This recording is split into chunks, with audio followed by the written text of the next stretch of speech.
మొంతా తుపాను జనగామ జిల్లా రైతులను కోలుకోలేని దెబ్బతీసింది. జనగామ కలెక్టర్ రిజ్వాన్ బాషాతో మా ప్రతినిధి జ్యోతి కిరణ్ ముఖాముఖి.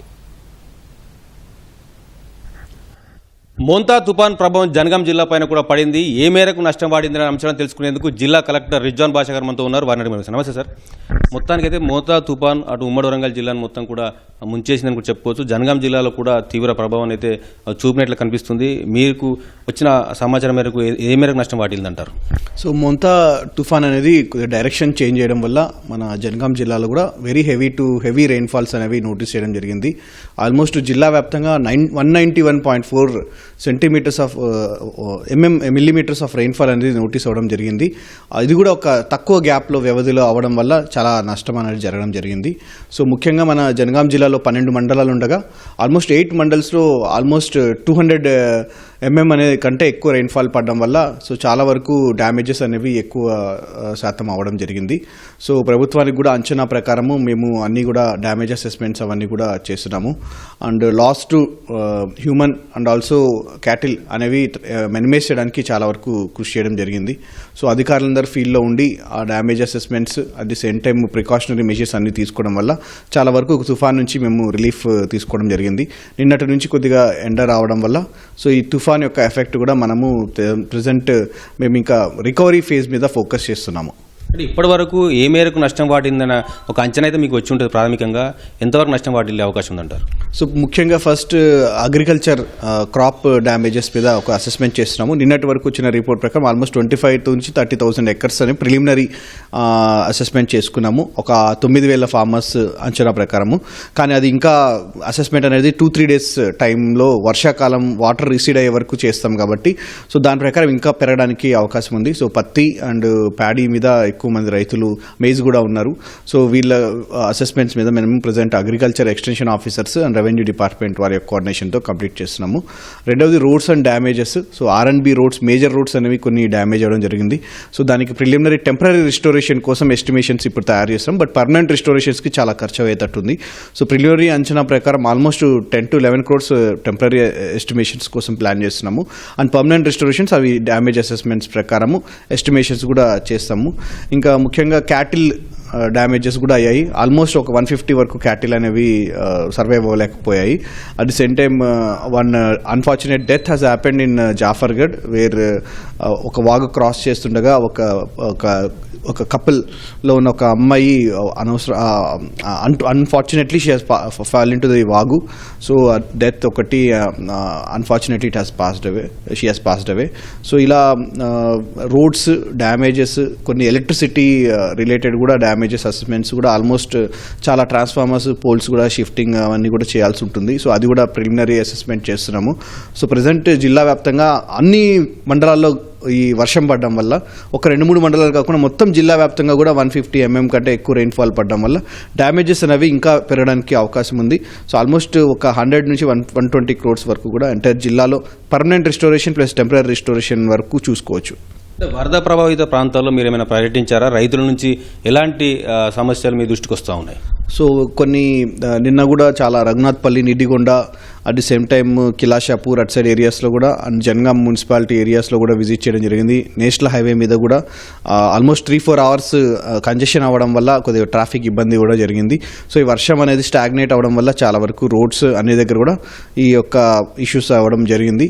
అండ్ ముఖ్యంగా రైతుల దగ్గర నుంచి ప్యాడీ ప్రొక్యూర్మెంట్ సెంటర్స్లో కొద్దిగా వెట్ ధాన్యం ఉంది, అది కూడా స్పెషల్ డ్రైవ్ కండక్ట్ చేస్తున్నాము. ఆ వెట్ ప్యాడీని కూడా బాయిల్డ్ మిల్లర్స్కి పంపించడానికి అసెస్మెంట్ రిపోర్ట్ తీసుకొని ట్యాక్ చేస్తాము. అట్ ది సేమ్ టైం సెంటర్స్లో ఉన్న మాయిశ్చర్ అరైవ్ అయిన ప్యాడీని కూడా తొందరగా సెంటర్స్కి మూయడానికి స్పెషల్ డ్రైవ్ 2-3 డేస్లో కంప్లీట్ చేస్తాము. సో రైతులకు ఎలాంటి ఇబ్బంది లేకుండా అధైర్యం పడకుండా ఉండాల్సిందిగా రిక్వెస్ట్ చేస్తున్నాము. సో జిల్లా యంత్రాంగం అంతా కూడా రైతుల యొక్క ప్యాడీ ప్రొక్యూర్మెంట్ సెంటర్స్ అన్నింటిలో కూడా ఉన్న ప్యాడీని మేము ఫస్ట్ యుద్ధ ప్రాతిపదికన అది కొనుగోలు చేస్తాము. At the same time damages especially ఈ వర్షాకాలం వాటర్ అనేది ఇప్పుడు కొద్దిగా ఎక్కువసేపు ఉండడం వల్ల క్రాప్స్ అనేవి పత్తి అనేది కొద్దిగా ఎక్కువ డ్యామేజ్ అవ్వడం జరిగింది. At the same time paddy కూడా కోతలకు ఇంకా రెడీగా ఉన్న ప్యాడీ కూడా చాలా ఎక్కువ ఉంది.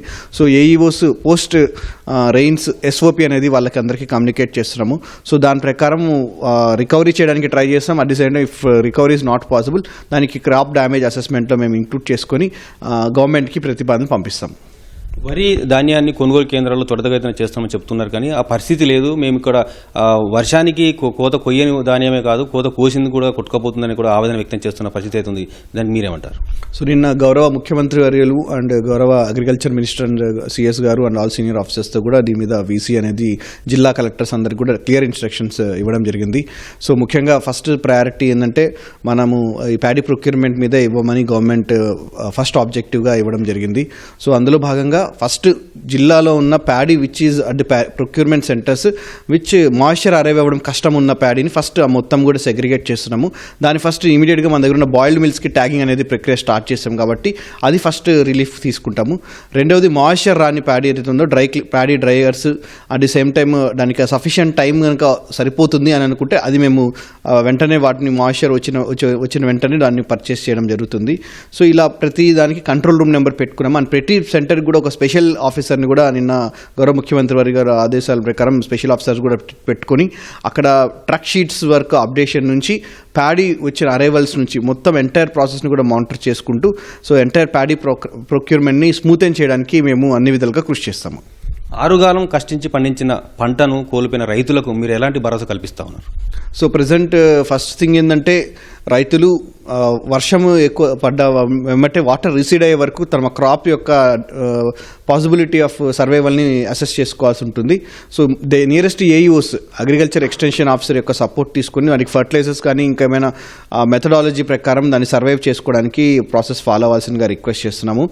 ఒకవేళ అది సర్వైవ్ అవ్వదు 33% కంటే ఎక్కువ డ్యామేజ్ ఉంది అని ఏఈఓస్ కనుక ధృవీకరిస్తే దాన్ని క్రాప్ డ్యామేజెస్లో కూడా మేము ప్రభుత్వానికి ప్రతిమాలు పంపిస్తాము. So government is highly focused on this issue and farmers యొక్క వెల్ఫేర్ కోసం గౌరవ ముఖ్యమంత్రి వర్యులు అండ్ గౌరవ మంత్రులు అందరూ కూడా దీని మీద ఫోకస్ చేస్తూ నిరంతరం కూడా జిల్లా కలెక్టర్స్తో పర్యవేక్షిస్తున్నారు. కాబట్టి డెఫినెట్గా మేము కూడా మా అధికారులందరూ కూడా అప్రమత్తంగా ఉండి వారికి అన్ని విధాలుగా కూడా సపోర్ట్ చేస్తామని ఇన్ఫార్మ్ చేస్తున్నాం. వరద ప్రభావం వల్ల పొలాలలో ఇసుక మేటలు వేసినాయి, ఒక వాగులను తలపించే విధంగా పంట పొలాలు మారాయి. ఆ ఇసుకను మొత్తం తీసివేయాలంటే కూడా చాలా ఖర్చుతో కూడుకున్నది. ఇంకొకటి ఆ పోలీసులు కూడా దానికి అనుమతి ఇచ్చే అవకాశం లేని చెప్పి అక్కడ రైతులైతే ఆవేదన వ్యక్తం చేస్తున్నారు. దీనికి సంబంధించి ఎలాంటి చర్యలు తీసుకోబోతా ఉన్నారు? సో అలాంటి ఇష్యూస్ అనేవి చాలా కొన్ని వాగుల దగ్గరలో ఉన్న ఫీల్డ్స్ దగ్గర ఎక్కువ ఇలాంటి ఇష్యూ ఉంది. సో దాన్ని కేస్ బై కేస్ ఒక అసెస్ చేసుకొని రెవెన్యూ అండ్ మైనింగ్ వాళ్ళ పర్మిషన్స్ తీసుకొని సో దాని ప్రకారం మేము కోఆర్డినేట్ చేసుకుంటూ ఆ యొక్క రైతులకి స్పెషల్ ఏమైనా ప్రావిజన్ ప్రకారము వాటికి క్లీన్ చేసుకోవడానికి అది సేమ్ టైం దాన్ని ఏమైనా ఫ్రీగా వెకేట్ చేయడానికి ఏమైనా పర్మిషన్స్ ఇవ్వడానికి కూడా శాండ్ లోకల్ కమిటీస్ ఉంటాయి. సో ఆ కమిటీస్ ద్వారా వీటికి స్పెషల్గా మేము పర్యవేక్షించి దానికి రిలీఫ్ మెషర్స్ తీసుకోవడం జరుగుతుంది. ధన్యవాదాలు సార్. ఇది కలెక్టర్ రిజ్వాన్ బాషా గారు చెప్తుంది. కెమెరా పర్సన్ అశోక్తో జ్యోతి కిరణ్, ఈటీవీ న్యూస్, జనగాం.